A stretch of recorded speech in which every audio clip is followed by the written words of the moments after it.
Hello friends, मार्गदर्शन competition classes में आपका स्वागत है। आज हम आपको मुगलों और राजपूतों के संबंध के बारे में बताएंगे, अर्थात मुगलों की राजपूत नीति के बारे में बताएंगे। मुगलों और राजपूतों के संबंध मुगल साम्राज्य की स्थापना के बाद, मुगल साम्राज्य के विस्तार, मुगल साम्राज्य के स्थायित्व, मुगल साम्राज्य के दीर्घकालिक अस्तित्व प्राप्त करना, इन सब में बहुत अहम कारक रहा है और मुगल राजपूत नीति की अहम भूमिका रही है इस सब में। तो हम देखते हैं कि मुगलों और राजपूतों के संबंध का जहां तक प्रश्न है, हम देखते हैं कि बाबर का राजपूतों के साथ में खानवा के युद्ध में राणा सांगा से संघर्ष होता है। उसके बाद मेदिनी राय के साथ में संघर्ष होता है चंदेरी का, तो चंदेरी का युद्ध होता है। इसके बाद हम देखते हैं कि हुमायूं के समय में जहां तक राजपूतों से संबंध की बात है, तो अमरकोट में, सिंध के अमरकोट में, राजपूत राजमहल में ही अकबर का जन्म हुआ था और मारवाड़ के शासक मालदेव से हुमायूं ने मदद, शेरशाह के खिलाफ मदद लेने का भी प्रयास किया था, सहायता लेने का भी प्रयास किया था। हम देखते हैं कि राजपूत का संबंध मुगलों के साथ में सही मायने में अपने स्वरूप में हमें अकबर के समय में दिखाई पड़ता है। हम देखते हैं कि अकबर और राजपूतों के बीच में जो संबंध स्थापित हुए, उसे लेके क्या नीतियां थी, उसे लेके संबंधों का आधार क्या था, क्या कारक थे, क्या फैक्टर थे, ये सारी बातों की आज हम समीक्षा करेंगे। तो हम देखते हैं कि राजपूतों का राज्य जो था, हम देख रहे हैं ये रजवाड़ा, ये राजपूताना बोला जाता था, जो आज का राजस्थान है। इसके अलावा गुजरात के क्षेत्र भी कुछ पड़ते हैं, मध्य प्रदेश के मालवा के क्षेत्र भी हैं। ये समस्त राजपूत जो क्षेत्र था, ये जो व्यापारिक मार्ग थे जो गुजरात की ओर जाते थे और जहां मानसून का या बरसात में भी किसी तरह का कोई भी व्यवधान नहीं था, ये वर्ष भर खुले रहने वाले व्यापारिक मार्ग थे, ये राजपूताना से होकर ही जाते थे। इसके अलावा राजपूताना से होकर ही गुजरात पर और दक्कन की ओर आधिपत्य स्थापित किया जा सकता है। इसके अलावा राजपूताना पर वर्चस्व स्थापित किए बिना या राजपूताना को फतेह किए बिना मुगल साम्राज्य की भारत में स्थिरता की कोई गारंटी नहीं थी। हम देखते हैं कि संपूर्ण दिल्ली सल्तनत काल में राजपूत और दिल्ली सल्तनत के सुल्तानों के मध्य में अनवरत संघर्ष रहा, एक संघर्ष की स्थिति रही, कभी कम कभी ज्यादा, न्यूनाधिक रूप से संघर्ष चलता रहा। लेकिन हम देखते हैं कि अकबर के काल में वही संघर्ष धीरे धीरे समाप्त होने लगता है और अंततः राजपूत मुगलों की सहायता में आ जाते हैं, मुगलों के अधीन आ जाते हैं।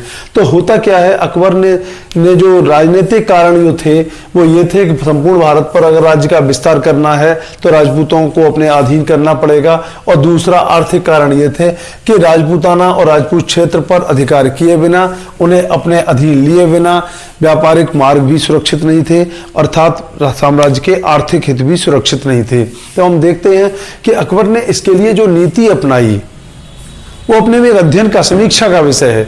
अकबर ने सुलह की नीति अपनाई। अकबर ने प्रयास किया कि राजपूतों के साथ में सुलह की जाए, समझौते किए जाएं, और अगर वो सुलह और समझौते से तैयार नहीं होते हैं तो ऐसी स्थिति में सैन्य कार्रवाइयां भी की गई, उनका दमन भी किया गया और अंततः फिर उनके साथ उदारता की नीति का पालन किया गया और उन्हें अपने अधीन लाया गया। तो हम देखते हैं कि सबसे पहले राजपूतों से जो पहला संपर्क मुगल बादशाह अकबर का होता है वो भारमल के द्वारा, जो आमेर के शासक थे, आमेर के राजा भारमल ने स्वेच्छा से अकबर की अधीनता स्वीकार की है 1562 में।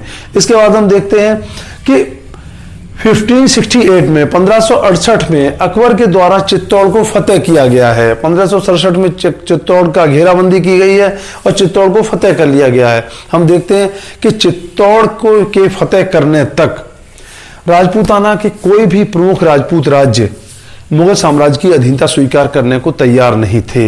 लेकिन हम देखते हैं जब चित्तौड़ की फतेह हो जाती है, उसके बाद अधिकांश राजपूत राज्य मुगलों की अधीनता स्वीकार कर लेते हैं। केवल मेवाड़ एक अपवाद था, जो मेवाड़ ने अकबर की अधीनता को स्वीकार नहीं किया है।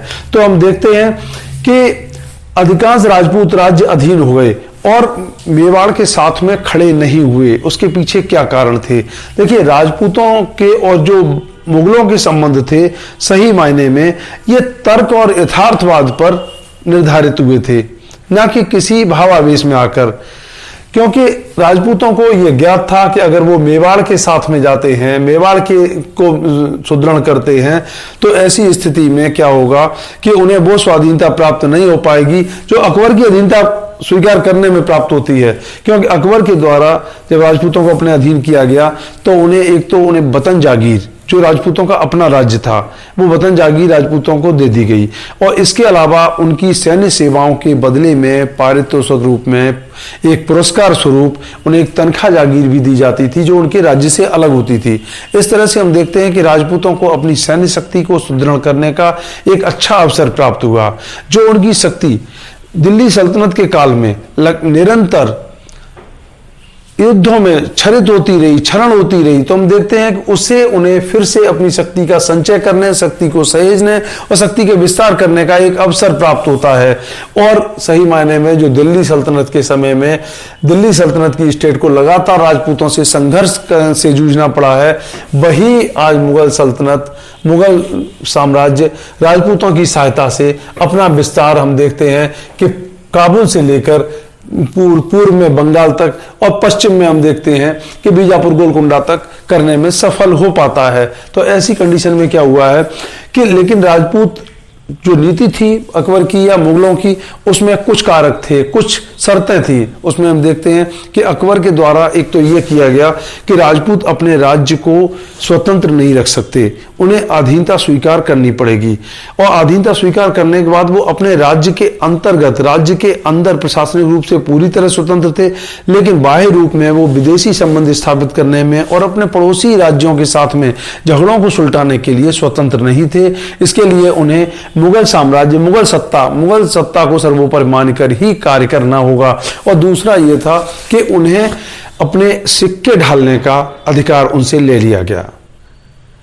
इसके अलावा कि मुगलों को सैन्य सेवा भी प्रदान करने के लिए निरंतर उन्हें तैयार रहना पड़ता था। ये सारे कारक थे जिन पर राजपूतों को काम करना होता था, लेकिन उसके बदले में उन्हें बहुत से लाभ भी प्राप्त होते थे। अब हम देखते हैं कि मुगल सत्ता की सर्वोच्चता उत्तराधिकार के मामले में भी, यद्यपि ज्येष्ठाधिकार लागू था, लेकिन फिर भी कई मामलों में मुगल सत्ता ने इस ज्येष्ठाधिकार कानून का उल्लंघन करके या उसे न मानते हुए भी उत्तराधिकार में हस्तक्षेप किया है और उस हस्तक्षेप को राजपूत राज्यों को मानना पड़ा है, मानने के लिए बाध्यकारी होना पड़ा है। तो इस पूरे मुगल राजपूत संबंध का जो मेन कारक था वो ये था कि मुगल सत्ता की सर्वोच्चता, और एक इसका कारक एक और था, जो मुगल भारत में एक विदेशी सत्ता थे। राजपूतों का सहयोग प्राप्त होने से यहाँ की स्थानीय शक्ति, यहाँ की स्थानीय शासन शक्ति, स्थानीय सैन्य शक्ति, स्थानीय सामाजिक शक्ति, इन सब का जो सहयोग प्राप्त होने से मुगल सत्ता का सही मायने में एक राष्ट्रीयकरण हो जाता है, एक राष्ट्रीय स्वरूप प्राप्त हो जाता है और एक राष्ट्रीय समर्थन, जनता के अंतर्गत एक जन समर्थन प्राप्त होता है। उसके मूल में जो प्रमुख कारण था वो था मुगल और राजपूतों के संबंध। मुगलों और राजपूतों के संबंध के कारण ही सही मायने में मुगल सत्ता का विस्तार हो पाया। मुगल सत्ता को विस्तार प्राप्त होने के साथ साथ मुगल सत्ता को सुदृढ़ता प्राप्त हो पाई और अंततः मुगल शासन और साम्राज्य में एक स्थायित्व आ पाया। और ऐसा स्थायित्व आ पाया, हम देखते हैं कि पृथ्वीराज चौहान की पराजय के बाद से लेकर मोहम्मद इब्राहिम लोदी के समय तक जो संघर्ष रहता है, और इब्राहिम लोदी के बाद भी हम देखते हैं कि बाबर और हुमायूं के समय तक जो राजपूतों का संघर्ष रहता है वो अकबर के काल में आके एक थम जाता है। और अंततः जो भारत की एक प्रमुख शक्ति थे राजपूत, वो मुगलों की अधीनता में जाकर मुगलों की एक सत्ता की सुदृढ़ता के लिए कार्य करने लगते हैं। तो लेकिन हम देखते हैं कि इस मुगल राजपूत संबंध से अंततः दोनों को लाभ होता है, मुगलों को भी लाभ होता है, राजपूतों को भी लाभ होता है।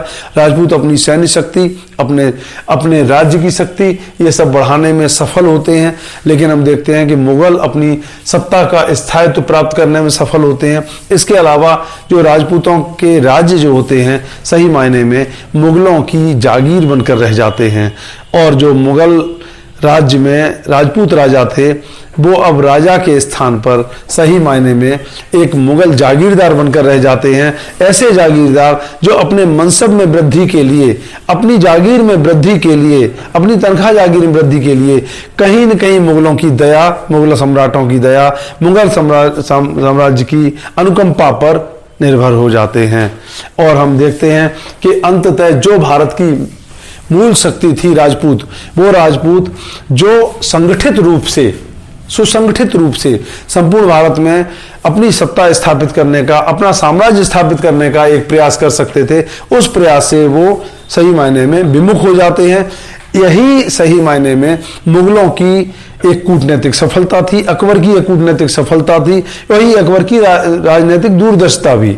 तो हम देखते हैं कि जो मुगलों की नीति थी अकबर के समय में जो शुरू होती है, कमोवेश जहांगीर और शाहजहां के समय में भी निरंतर वही कायम रहती है, लेकिन औरंगजेब के समय में उस नीति में परिवर्तन आता है और मुगलों के और राजपूतों के संबंध खराब हो जाते हैं। हम देखते हैं कि उत्तराधिकार संघर्ष में राजपूतों ने दारा सिकों का साथ दिया था, लेकिन बाद में हम देखते हैं जयसिंह और जसवंत सिंह को फिर भी उसके द्वारा, औरंगजेब के द्वारा 7,000 का मनसब प्रदान किया जाता है। और लेकिन फिर भी हम देखते हैं जयसिंह की मृत्यु के बाद और जसवंत सिंह की मृत्यु के बाद संबंध खराब हो जाते हैं मुगलों और राजपूतों के।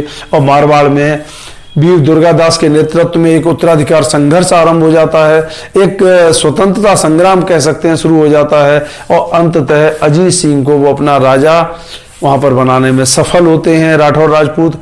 और इस प्रकार से मुगलों के जो राजपूतों से संबंध खराब होते हैं, उससे अंततः औरंगजेब को पश्चिम में मराठों से संघर्ष करने में, बीजापुर गोलकुंडा से संघर्ष करने में राजपूतों का वो सहयोग प्राप्त नहीं हो पाया जो सहयोग संभवतः प्राप्त हो सकता था। तो हम देखते हैं, लेकिन राजपूत और मुगलों के संबंधों को सांप्रदायिक आधार पर नहीं देखा जा सकता। इसी तरह से हम देखते हैं कि चित्तौड़ और मुगलों के संबंध को भी सांप्रदायिक आधार पर नहीं देखा जा सकता। जिस तरह से अकबर ने अपने साम्राज्य विस्तार के अंतर्गत बंगाल के शासक, गुजरात के शासक, मालवा के शासक और सिंध के शासक जो कि मुसलमान थे, उनके साथ भी वही व्यवहार किया, वही व्यवहार अकबर ने सही मायने में चित्तौड़ के साथ भी किया। तो ये संबंध पूरी तरह से राजनीतिक और आर्थिक उद्देश्यों को दृष्टिगत रखकर निर्धारित किए जाते थे। इनमें सांप्रदायिकता का कोई मतलब नहीं था, वैवाहिक संबंधों का भी बहुत अधिक महत्व नहीं था, जिसे इतिहासकारों ने कहीं कहीं पर बढ़ा चढ़ा के परिलक्षित करने का प्रयास किया है। लेकिन इन बातों का कोई बहुत महत्व नहीं था, ना सांप्रदायिक बातों का महत्व था। अगर ऐसा तो हल्दी घाटी के युद्ध में क्यों हकीम कांसूर हल्दी घाटी के नेतृत्व में राणा प्रताप की ओर से लड़ रहे होते, और दूसरा मानसिंह हल्दी घाटी के युद्ध में मुगल सेना का नेतृत्व कर रहे होते हैं। तो इन बातों का सही मायने में कोई मतलब नहीं है, क्योंकि ये मैंने पहले ही बताया है कि ये जो संबंध थे सही मायने में तर्क और यथार्थवाद पर स्थापित किए गए थे। इनमें संवेदनशीलता और भावावेश का कोई भी स्थान नहीं था। नेक्स्ट वीडियो में हम आपको मुगलों और राजपूतों के अलावा मुगलों की मनसबदारी सिस्टम, मुगलों की जागीरदारी सिस्टम, मुगलों की सैन्य प्रशासन, मुगलों की और तमाम बातों के बारे में बताएंगे। तब तक के लिए धन्यवाद।